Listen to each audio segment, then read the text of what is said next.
Hey everybody, hope you're having a great day. So, I just want to talk a little bit about unity in the body of Christ. So, I looked up some passages, and when it mentions about no division, in what context we're talking about, I think a lot of people will take 1 Corinthians chapter 1, verse 10, for example, where it says, and that there be no division among you. They're not asking themselves in what context Paul mean it by. I'm confident to say that the Jewish people did not agree on every little detail. They just did not. Even major things, okay? Um, so the Jewish people failed, if that's what we're getting at, in every little nick and cranny, that there be no division among you. But what in context are you referring to? So if we continue on, I think this will help us out here. Sorry, the microphone. But that ye be perfectly joined together in the same mind, I think mind of Christ here, in the same judgment. So judging right versus wrong. I think that's something that Christian can all agree on. What's right versus wrong, or really pursue, based on convictions. Now, there are some people who claim to be Christians but are not. Okay, they're not going to have the same conviction from the Holy Spirit, or even a conviction from the Holy Spirit. For their morality is relative, where Christian, their morality is more objective. Okay, so when I look at these passages, okay, so let's start with 1 Peter 3:8. Finally, be of y'all one mind, have compassion one another, love your brother, be pitiful, be courteous. That's the extent of it. Unity right there. It does not go into detail with doctrine. Okay, Philippians 2, fulfill you may joy that you be like-minded, having the same love, being one accord of one mind of Christ. Okay, Christ at times there are tensions. At the temple, the overturning of the money exchangers, and I let it put the Pharisees in their place. Okay, he was not out seeking unity here. Okay, there's a dividing line. All right, so it comes down to the mind of Christ, and alrighty. So 1 Corinthians chapter 1 verse 10. Now I beseech you, brethren. Yep, we already went over this. But I think it's in the context of judgment, okay, right versus wrong, all right? And then Ephesians 4:3, endeavoring to keep the unity of the Spirit in the bond of peace. So it's just trying to maintain peace. That can be a tricky one because it can be an easy one and it can also be tricky, trying to maintain peace, for sake of maintaining peace, that can be easy to do, can be difficult to do. But if you're in a discussion about deeper things, theology, you're just not going to agree on everything. Just try to maintain the peace. I think that's the point here. You need the Spirit and the bond of peace. Okay, so I am not the best at this. I confess at times. A lot of times I make comments. I get straight to the point. I'm not too concerned about a person's feelings when I'm trying to share facts. I probably should. If I do, then I'm focusing more on peace. But that's probably something I need to work on. And then John 13, verse 35, by this shall all men know that we are disciples if you have love one to another. Okay. So, kind of the reason why I bring this up, because there's a young fellow who's described himself as a Catholic, but he's very Roman Catholic. So his name is Cameron, and he mentioned one of his videos. Not this one. I didn't even watch this video.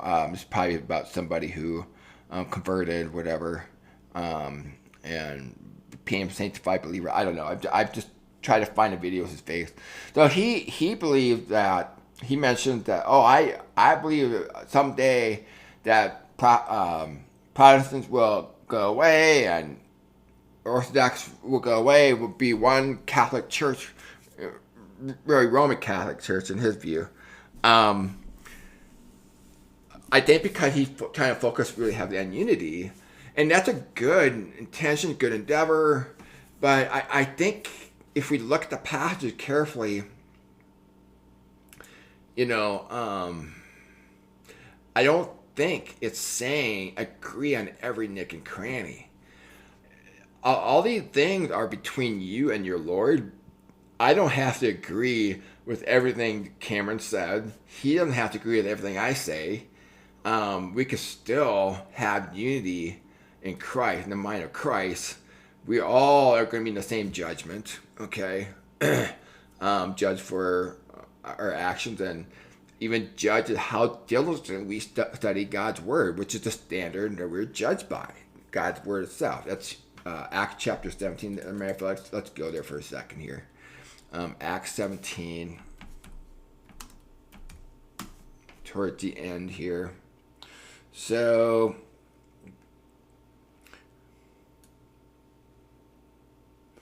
and at time of this ignorance God winked at, but now commanded all men everywhere to repent, because he had appointed a day in which he would judge the world in righteousness by that man whom he had ordained.